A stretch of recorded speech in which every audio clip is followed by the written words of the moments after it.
ziar naka noonu ñëpp ñi yeewandoo ak RFM di leen ñaanal jàmm di sàkku ñaan ci ñëpp xibaar yi ak jàngoro coronavirus ak na mu amee njeexite ci liggéeykat yu bari ci Sénégal ci misaal junni ak ñaari téeméer ci liggéeykat ñàkk nañu seen ab liggéey maanaam dañu leen a dàqee fa ñu ne woon fukk ak juróom-benn di junni ñu nu yóbbu chômage di toogloo chômage technique xibaar la yu tukkee ci ministre bi ñu dénk wàllum xëy Samba Sy aj gi jëm ci Makkatal Mukarram Medinatul Munawwar ak yëglu bu président Lébu gi voyage El Hadji Pala Mbeng dafa gis ne état bi war na jëli responsabilité am ci yenn ci ay voyagistes yu encaissé xaat ay privé kopparu ñenn ci ujaaj ca mu ne joxe gunu ba fii benn quota ngir aj Makka gi ngir Sénégal njiitu réew mi président Sall fukk ci ay hectares suuf la daal di ñoddee ci aéroport Léopold Senghor li ko waral di dañ ko bëgg a def ab àll daanaka di parc forestier leerali monsieur le ministre Abdou Karim Sall yore wàllu environnement ci xibaar yi ci technique bi Aliou Abdoulaye Diop ngeen baal ma.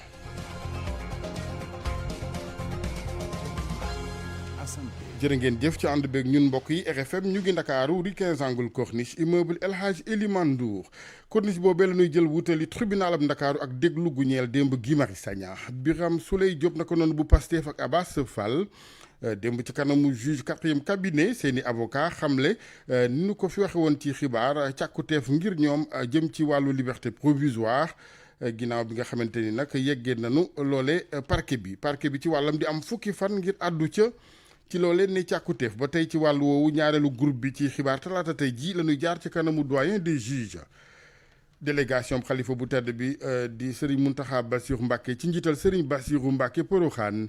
di daje talaata tey jii ci xibaar ak njiit yu Front de Résistance Nationale ndaje mi daañu ca toftal janook taskatu xibaar yi ngir kon waxtaane rek tolluwaay léegi waxtaan ak wër ak jàmm gi nga xamante ni mu ngi tukkee woon ci càkkute fokku tedd ki xalif général ku lu murit ba yebal ci ndaw ni nu ko waxee Serigne Bassirou Mbacké Porokhane ak ñi ci délégation këru diine yu sell yépp ci Sénégal àndal ci googeek mbootaay tribunal grande instance am Ndakaaru moom la mu daal di dogal mooy banque BESIC daal di génne lu toll ci juróomi million ne dépôt ngir kon waa CDC altine démb ji nag la ñu daal di atte ñoom ëtt bi ci fànn woowee BESIC ñaar fukki junni teg nañ ko ci ndoddam ci bëccëg gu ca ne bu fekkee ni yeex na doxale li nga xamante ni mooy dogal tribunal RFM juróom-ñetti waxtu tegal ñetti minutes. RFM rajo askan wi.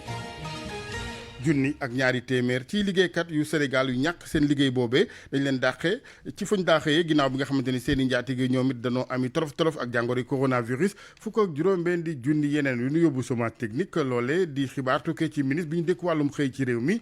monsieur le ministre Samba Sy nekkoon démb ganuk soir d'info bu télévision Futur Média. Selon une étude récente de l'Organisation internationale du travail. xibaar yi ñoo tukkee ci investigation yi nga xam ne jot nañ koo def ci li nga xam ne moo soxal mbas mi di coronavirus ginnaaw bi mu laalee réew yu bëri ci àdduna bi fii ci Sénégal tamit am na ay conséquences yu doy waar yu mu ci def lu tolloog junni ak ñaar téeméer yu teg fanweer ak juróom-benn liggéeykat yoo xam ne dañ leen a licencié ndax motif économique ci jamonoy mbas mi teg ci fukk ak juróom-benn junni yu teg téeméeri doomi aadama yoo xam ne tamit dañ leen a yóbbu li nga xam ne mooy chômage technique. loolee mooy réalité yi nga xam ne moo am ci entreprise yi fii ci Sénégal boobu la gëstu nag ñu ngi ko def ci diiruk mars 2020 jàpp mars 2021 loolu rek di wane ne structure yu bëri mbas mi laal na leen bu baax te loolu yemul Sénégal képp ci àdduna bi yëpp la waaye taxul tamit ñun fii ci Sénégal ñu bàyyi suñuy yoxo am na ay jéego yoo xam ne jot nañ ko cee def te loolee ñu ànd ci ndigalu président de la République Macky Sall bi ci njëkk bokk na ci encadré lépp li nga xam ne mooy licenciement yi ñi ñàkk seenu liggéey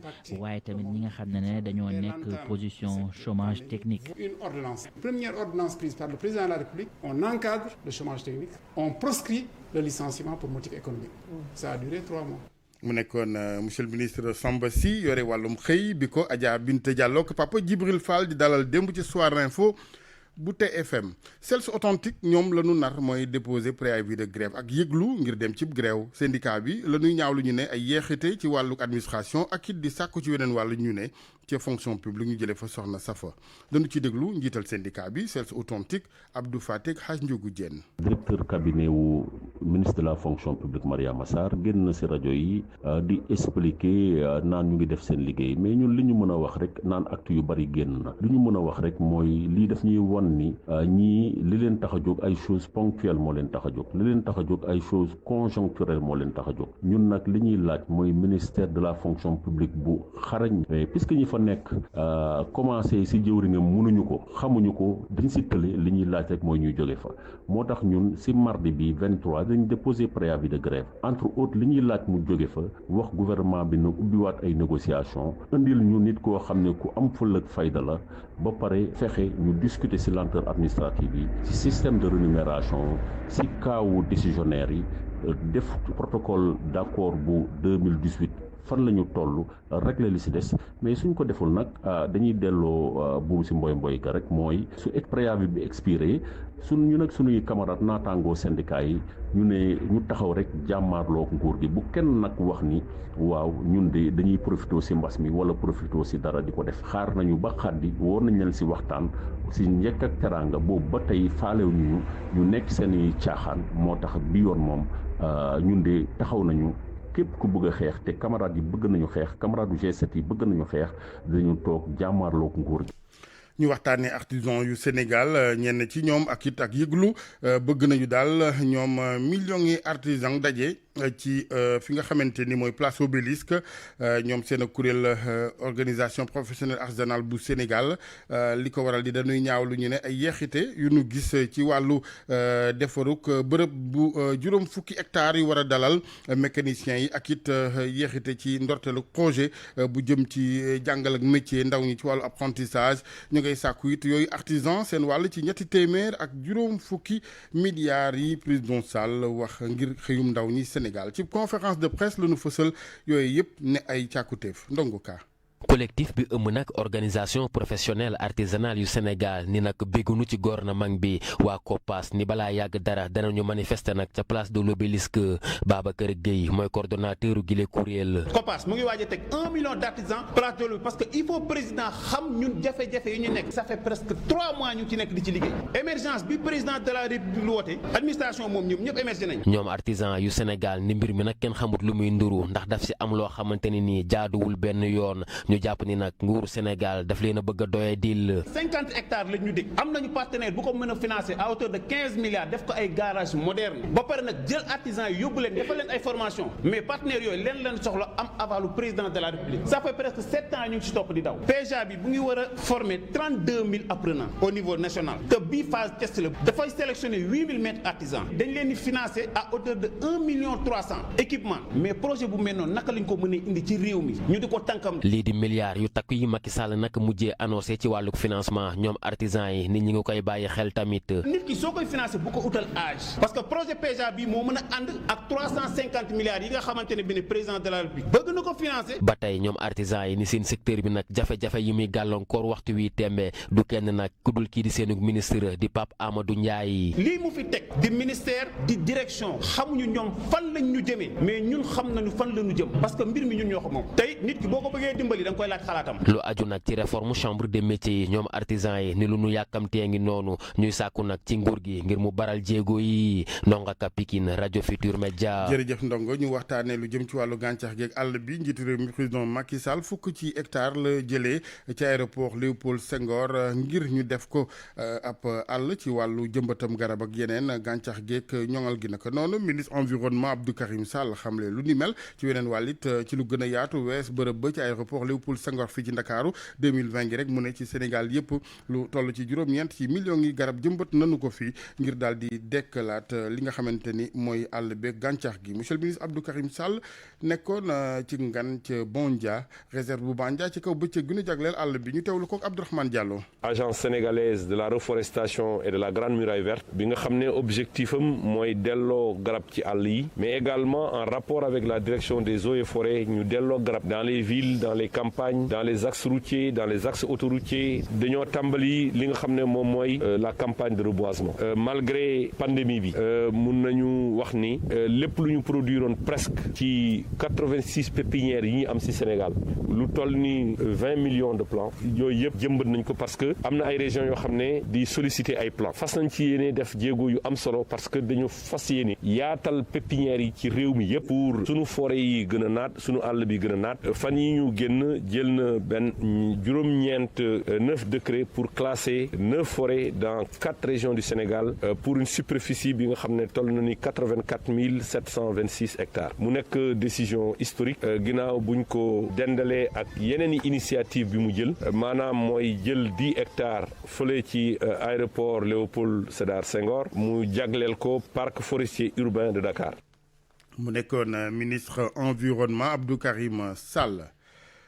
ñaar ci ay station yu mag ngir sellal ndox mi nga xamante ni moo ne ca diwaanu Saloum segg gi rawatina segg ndox moomee ba dindi ci lépp loo xamante ni mooy xorom ak ku wexaay fii léegi kon 2022 gën caa yeex ndox mu neex dina bari lool incha allah diwaanu Saloum directeur Sen'Eau nga fa woon cim ngan Ibrahima Diamé. ba tey jii nii ndox mi génn ci robinet yi commune bu Kaolack dafa saf xorom lool te ñu bëri ci askan wi moom la ñuy naan wante nag mën nañ am yaakaar ne fi lekk at wala lu ko matul daañu ci andi safara ak projet bi nga xam ne fas yéene na samp kon ay unité de dessalement yu nga xamante ne dina dindi xorom si Saliou Sané moom mooy directeur territorial Sen'Eau zone centre. envisagé nañu defar ñaari station pour traiter ndox mi. sellal ndox mi ndox xorom bi pour que nit mu amati ne xorom am na ci ndox mi mu sentir naa lii cofak am na fa benn station bu fay taxaw Bongre am nañu station buñ fay taxawal loolu yëpp bu ñëwee yaakaar nañu mun na apporter une nette amélioration sur la qualité de l'eau nan la mun a valoriser la qualité d'eau dans la région de Kaolack. directeur bi dañuy jox exemple diwaanu Fatick foofee nga xamante ne bu ñu sukkandikoo ci moom amatuñu problème boobule. mun ngeen doxantu Fatick boo xam ne jege na leen benn station de 3600 mètres cubes jour mu nga fa te yaakaar nañu de population yi kontaan nañu sur la qualité de l'eau. ci wàllu réalisation nag lii di ay ouvrage yu nga xamante ne dañ ko def ngir mën a am disponibilité bu mot sëkk ci wàllu ndox ci diwaan bi daal dinañ gas ay forage ci lu yàggul dara fu mel ni quartier Tiofak ak Kawoon. Ibrahima Diamé Kaolack rajo Futurs Médias. jërëjëf Ibrahima xibaar yi kilifa yi joxe ci Sénégal ci dëkki taax yi téeméer yu jël juróom-ñeent fukk ak juróom-ñett ci askan wa ñu ngi jot ci ndox bu dee ci dëkki àll yi téeméer yu jël juróom-ñeent fukk ya loolee ne ay xayma tukkee ci kilifa yi dulu Seydou Ndiaye gëm Seydou Ndiaye moo yore wàllu programme ci panafricaine pour l'éducation et le développement durable mu ngay rëccoo ko ñaawlu at mi nu ne 2021 yenn ci gox sax ci capitale bi Ndakaaru di am jafe-jafey ndox ñu déglu ko Seydou Ndiaye ak Hadj Ndate Diop. boo seetloo ñoom gouvernement bi chiffres yi ñuy joxe ci ndox mi ci dëkku taax yi ak ci dëkku àll bi chiffres yi ñuy joxe dañuy wax rek ne que téeméeri nit yoo jël juróom-ñett fukk yi ak juróom yu tomb juróom-ñett jot nañ ci ndox mi ci dëkku taax yi ci dëkku àll bi daanaka ñeent fukk ak benn yu tombal ñett aussi jot nañ ci mais loolu dama yaakaar ne niñ koy nattee niñ koy xaymaa mooy problème bi parce que niñ koy xaymaa doonuwul loo xam ne lii dafay méngoo ak réel dëgg li nga xam ne lii moo am ci nit ñi bu ñu seetloo fii ci réewu taax yi nit ñi fi yuuxu jotuñu ndox amuñu ndox jotuñu ci ndox mi wala nañ ciy jotee dañuy sonn day am ay coupure wala ndox mi ñuy jot baaxul bés bu jot ñu dégg ko fi dëkku àll yi aussi même chose ci dëkku àll yi non seulement nit ñi amuñu ci ndox mi na mu waree benn jotuñu ci ñaar coono bañ koy daj maanaam dox bi wala distance li nga xam ne lii moom la ñu war a dox pour jot ci ndox dafay metti donc day indi gàllankoor waxatuma aussi njëg gi nga xam ne gii xaw na cher lool ndox dafa nekk loo xam ne lii ci dundu doomu aadama dafa am importance dafa am njëriñ bu ñu toogee ba 2021 fii ci Sénégal ñu am ay population yu nekk fii ci Dakar ci biir capitale bi mënuñoo jot ci ndoxum qualité am naa yaakaar ne war nañoo taxaw seetlu njëriñu suñu état bi ak liggéeyu suñu gouvernement bu fekkee ne nag loolu dañ ko méngale ak fañ bëgg a jëm ci wàllu développement am naa yaakaar ne boo deful nànk pour ñu yegg fa dana sori Sénégal ñi ngi wax ne dañoo bëgg mu nekk pays émergent 2035 mais ñu xam ne services yooyu bu ko état bi mënul a régler bu ko nguur gi mënul a régler pour citoyens yi vraiment am nañ jafe-jafe war nañoo taxaw seetaat encore une fois ban doxalin lañ war a am.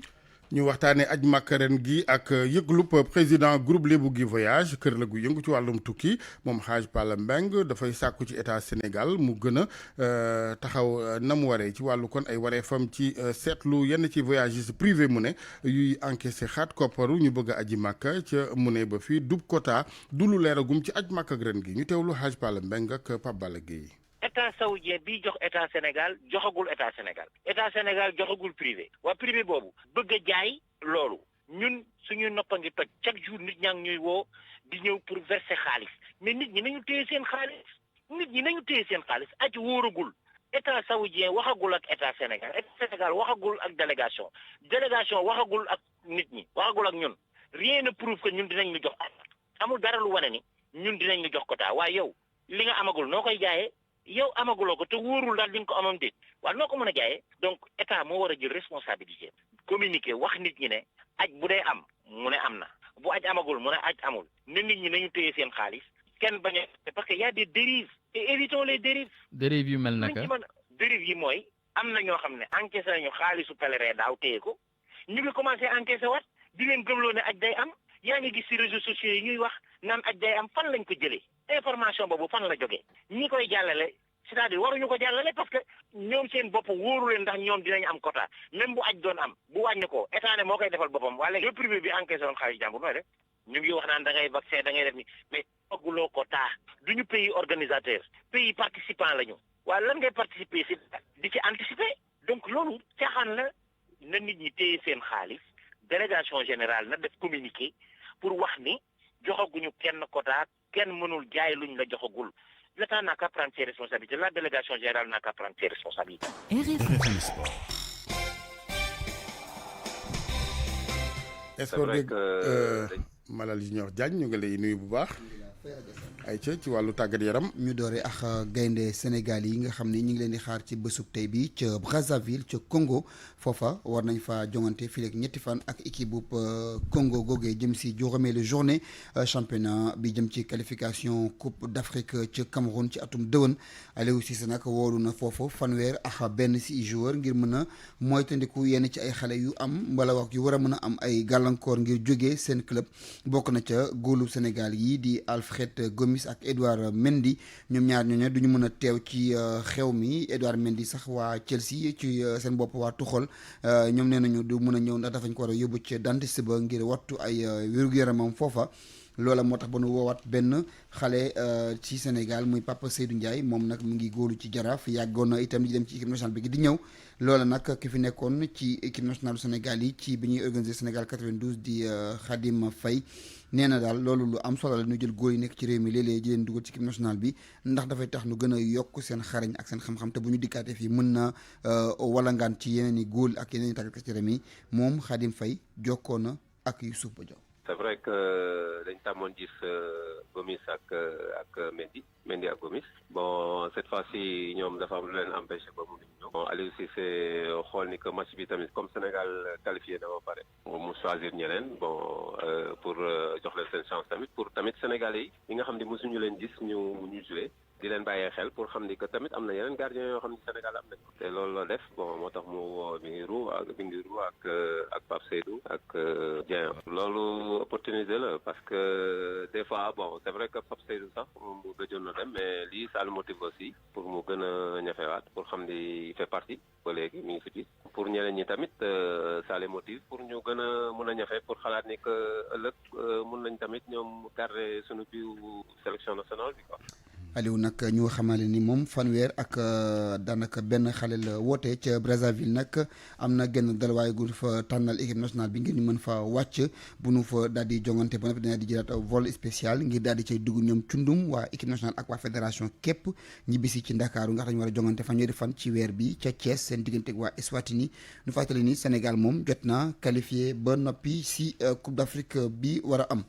ñu waxtaanee itam arbitre Sénégal yi ñu ngi wéy di yokk seen lim ndax amal nañu nee na lu ëpp junni ci doomu Sénégal yu bëggoon a bokk ci boobule liggéey muy nekki arbitre am na ci nag ñu bëri ci ñoom def nañu seen l'examen ci wàllum mbind mi balaa di koy jàll Malang Diédhiou nekkoon arbitre bi tegaloon Sénégal ci coupe du monde bi weesu moom itam mooy seen njiit jot na xayma liggéey bi ci jokkoom ak Youssouf Bodian. arbitrage école la da ngay jàng loi bi lan la wax parce que arbitrage loi ngay appliquer te loi boobu noonu boo ko jàngul doo xam donc moo tax dañ am ay structures au niveau des régions ñu tuddee CRA commission régionale des arbitres ou sous-CRA commission sous-régionale des arbitres mooy yu nekk ci au niveau des départements ñoom ñooy recruter arbitres yi élèves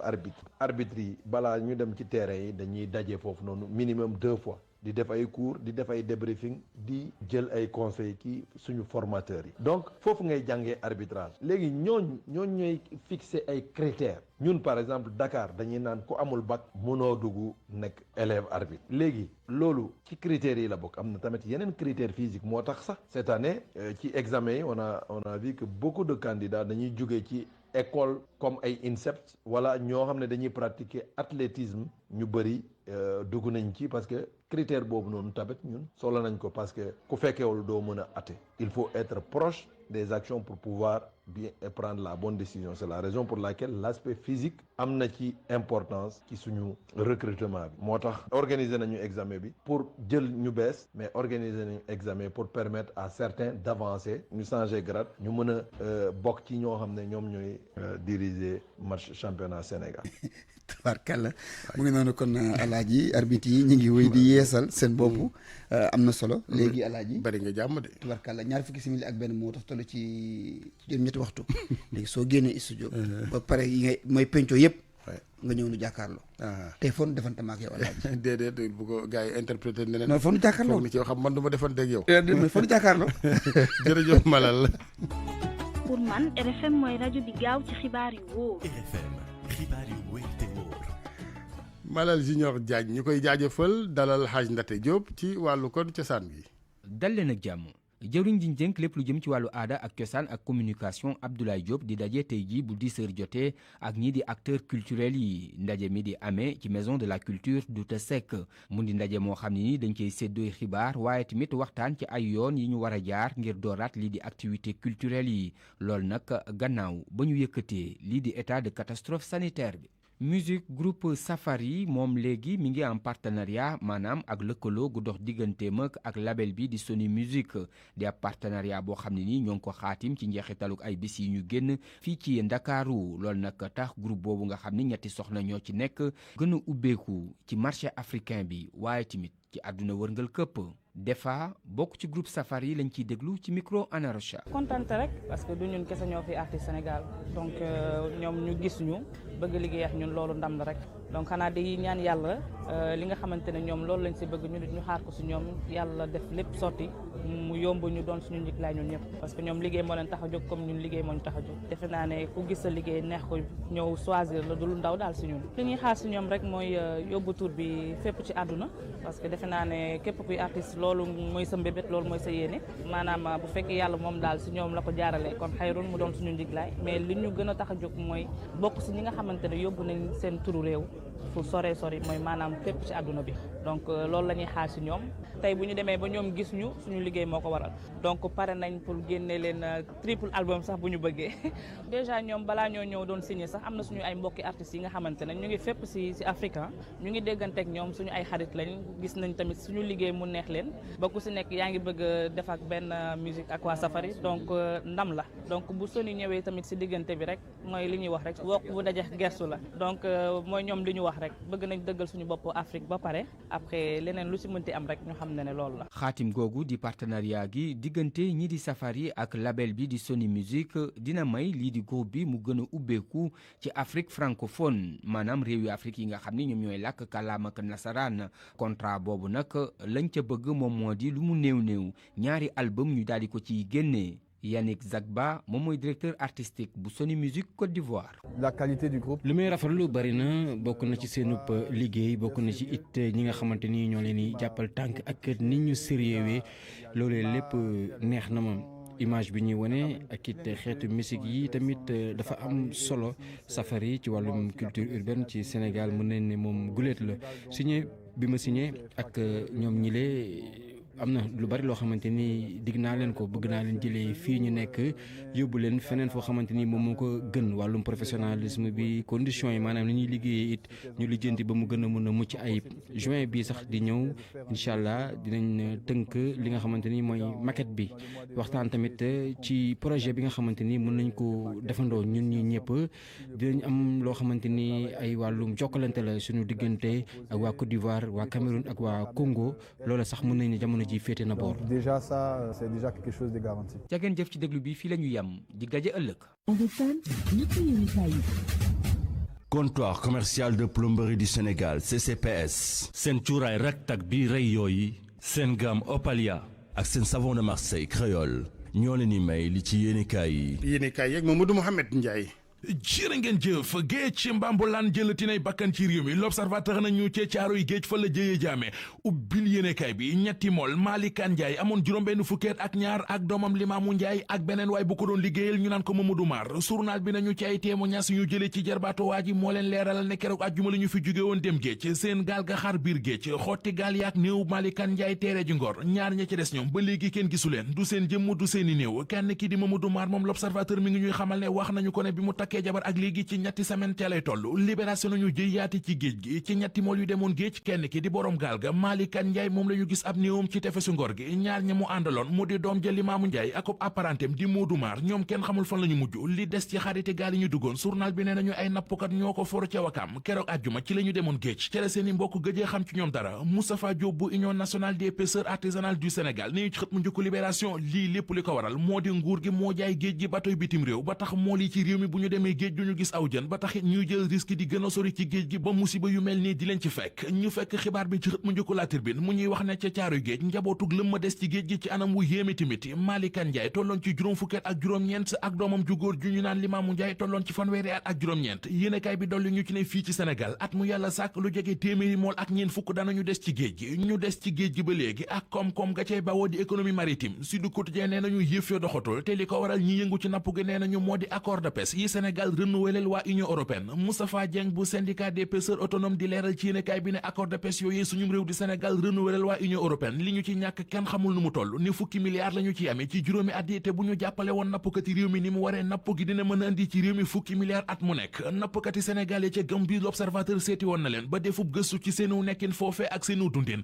ubbil yéenekaay bi Baraba Sani Yang la tudd l'observateur nañu bu njëkkoon pêcheurs yi Sénégal yeeg mareyeurs yeeg transformatrices yi fa nekk seenub liggéey da daan dox na mu waree waaye fan yi ñu weesu dund nañu fa loo xam ne seen digg Gambien yi budul woon ak tàkk dere kon tey kenn waxatu ko daanaka seen matériel yépp la Gambien yi yàq yii dañu koo taal ya ca des ñu tojate ko li indi coow lekk nañu dundee coow la ak la ñu ca yàqule lépp ñu ngi koy nittali ci biir l'observateur observateur yi observé ak a saytoo ko natt tolluwaayu liberté ak démocratie ci àdduna bi di waa Freedom House réew mi quotidien nee nañu rapport bi ñu def li mu wax moo di suñum réew di Sénégal liberté gi sooxe na fi le quotidien nañu nee nañu kay dafa dellu gannaaw ci diggante 2017 ak 2020 ci la waa Freedom House def seen rapport boobee ci la ñu waxee ne Sénégal génn na ci langu fukki réew yi liberté ëppee doole ci àdduna bi jóge na ci réew ma libre teere ji ci réew mu xaw a libre liberté provisoire ngir ñoom Guy Marius Sagna Assane Diouf Clédor Sène Birame Souleye Diop ak Abbas Fall mi ngi aju ci loxoy attekat bi La Tribune bi nañu seeni avocat déposé nañu ab demande de liberté provisoire demande ba ma ngay tegee ca taabali juge bi source wa ñu Guy Marius Sagna noyootul moom ak ki gaayam ñoo ngi toog di xaar ndax liberté provisoire bi ñu sàkk danañu comme am déet libération nañu démb ba ñu leen di auditionné juge bu 3e cabinet ak juge bu 8e cabinet ñoo leen mujj auditionné ndax doyen des juges dafa am empêchement aw yaramam la ñu ne moo sutante ay fan a ngi fan yi géopolitique bi jax na anki dina kay moo ko bind ci xëtamu njëkk ba xamal ñu ne coowal Sweet Beauté li dafa yi opposition bi ci jamono joojeet waa Benno Bokk Yaakaar ñoo ngi defarwaat ngir di xeex ba mën a dellu siwaat dégg na ñu ne kii di Karim Wade yónnee na waa Parti démocratique Sénégal fukki watay 8 ak juróom-benn ngir tournée yu parti bi war a def Vox Populi xëy ñu dëggalal xibaar bi ci xëtamu njëkk ba dañuy wax ne ginnaaw fitna ji ñu fi nemmee ko woon ci réew mi ci ndoxteel weeru mars gi politique bi jëlaat na wàllam gis nañu Ousmane Sonko mu jël yoonu boppam di wéyal ay wisitam Khalifa Ababacar Sall moom it topp ay tànkam ak i tournée daje yi di gën di takarnaase ci biir opposition bi ñi nekk ci nguur gi di gën di defaraat seeni toogaay la Sénégal gis ne kii di Macky Sall ay partisans ñoo ko nar a yàqal ndax communication bu bon bu ñuy def ak wax yu ëpp yu ñuy faral di dégg ci ñoom ñu dëppaat dellu ci source wa ci diwaanu Mbàkke yéenekaay bi nee nañu ay nit yu fa amee ay facture ndox yu ñu fayul seen o yónnee leen ay agent ngir ñu couper leen waaye ñoom agent yi ba ñu yeggee bëgg a couper ndox mi askan yu ñoo génn duma leen ba yàlla fóot seeni sagar.